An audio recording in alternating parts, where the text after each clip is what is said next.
Good morning all of you. कसे आहेत सगळे. आत्ता आमची सकाळ झाली. आत्ता वाजलेले आहेत सकाळचे 4 आणि मला जायचं होतं गणपती बाप्पाच्या दर्शनासाठी. आय होप तुम्ही सगळे ठीक असणार, पण मी ठीक नाही आहे. माझा हा टॅटू खूप जास्त प्रमाणामध्ये दुखत होता. हात पूर्ण सुन्न पडला होता आणि माझी तब्येत ठीक नसल्यामुळे मी ब्लॉग पण उशिरा टाकते. उशिरा म्हणजे भरपूरच जास्त उशिरा टाकते. पूर्ण 4 दिवस लेट आहे, तर त्याच्यासाठी सॉरी.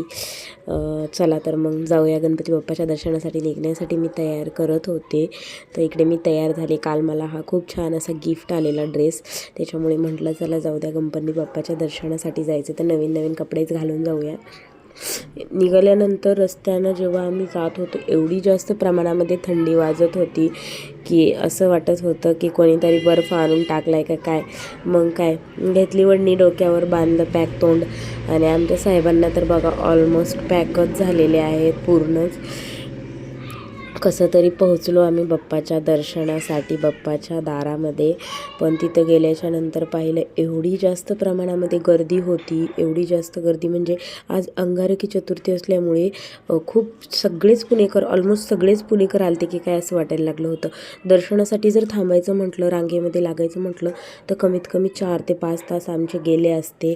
पण तेवढा वेळ नव्हता. एक तर उठायला उशीर झाला होता आणि साहेबांना कामावर पण जायचं होतं, त्याच्यामुळं आम्ही बाहेरूनच दर्शन केले. स्क्रीनवर पाहिलं बाप्पांना, खूप छान रूप बाप्पांचं खुलून दिसत होतं. तुम्ही पण दर्शन करून घ्या. बघा बाप्पा किती सुंदर आणि क्यूट दिसत आहेत. एक तर तिथं फोटोज वगैरे काढायला पण देत नव्हते, सगळी ढकलाढकलीत चालली होती. ते दादा म्हणतात चला आता ताई बस करा पुढे, नका फोटोज वगैरे काढू. मग काय एका हॉटेलच्या बाहेर येऊन फोटोज वगैरे थोडेसे क्लिक केले आणि मग निघालो आम्ही रिटर्न घराकडे. घराकडे येत असताना ऑलमोस्ट प्रसाद वगैरे काहीच घेतला नव्हता आम्ही, कारण गर्दी एवढी होती की थांबायला सुद्धा जागा नव्हती. मग काय निघालो रिटर्न येताना थोडंसं ऊन पडले होतं, मस्त वाटत होतं. हवा पण येत होती, ऊन पण होतं. आणि हो, माझी तब्येत ठीक नसल्यामुळे ब्लॉग टाकायला उशीर झाला आहे, त्याच्यासाठी सॉरी. आणि उशीर म्हणजे खूपच उशीर असं वाटतं आहे मला तरी. 3-4 दिवस लेट आहे. असो, पण ब्लॉग बनवलेला होता, व्हिडिओ बनवून ठेवलेले होते. म्हटलं चला आज काय, उद्या काय, परवा काय, काहीतरी करूया. इकडे आमच्या ताईंनी माझा व्हिडिओ घेतला होता गाडीवरून.